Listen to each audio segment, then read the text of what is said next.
अच्छा, इस वीडियो में हम बात करेंगे शुगर की कितने टाइप्स हैं। शुगर की दरअसल दो टाइप्स हैं, टाइप 1 डायबिटीज़, टाइप 2। टाइप 1 जो होती है उसमें जो इंसुलिन है, हमारे जो पेंक्रियाज हैं, बीटा सेल्स हैं, वो बनाते ही नहीं हैं, यानी इंसुलिन बॉडी के अंदर मौजूद ही नहीं होती है। इसकी सबसे बड़ी वजह होती है हमारा इम्यून सिस्टम की वजह से पेंक्रियाज के अंदर जो सेल्स होते हैं, बीटा सेल, पेंक्रियाज उनको ख़त्म कर देता है। वो तकरीबन पाकिस्तान में 5% है टाइप 1। टाइप 2 डायबिटीज़ जो है वो 95% जो है वो टाइप 2 है। अब टाइप जो 2 डायबिटीज़ है वो क्यों होती है, वो उसकी सबसे बड़ी वजह जो है वो है इंसुलिन रेजिस्टेंस।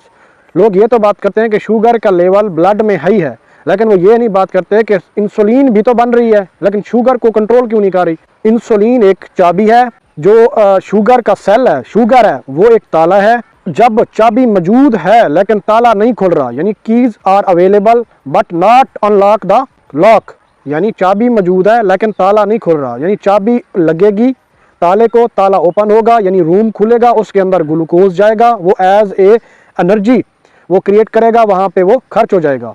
अगर वो चाबी ताले को नहीं लगेगी, ठीक है, यानी रेजिस्टेंस हो जाएगी, डिसेंसिटाइज हो जाएगा, ठीक है, सेंस ही नहीं करेगा ताला उस चाबी को, ठीक है, तो ब्लड के अंदर जो ग्लूकोज का लेवल है वो बढ़ा हुआ रहेगा, जिसकी वजह से जब हम ब्लड से चेक करेंगे शुगर को तो हमें हाई मिलेगी, ठीक है। इसकी सबसे बड़ी वजह इंसुलिन रेजिस्टेंस है। हमारे एक प्रोफेसर थे, वो कहा करते थे कि खाने के 2 घंटे बाद अपनी शुगर चेक किया करो हमेशा, ताकि पता चले कि हमारा जो जिस्म है, जो हमारा इंसुलिन है, हमारा पेंक्रियाज है, वो कितने परसेंट, कितनी एफिकेसी के तौर पर शुगर हमारी को कंट्रोल कर रहा है। पोस्ट प्रैंडियल शुगर कहते हैं।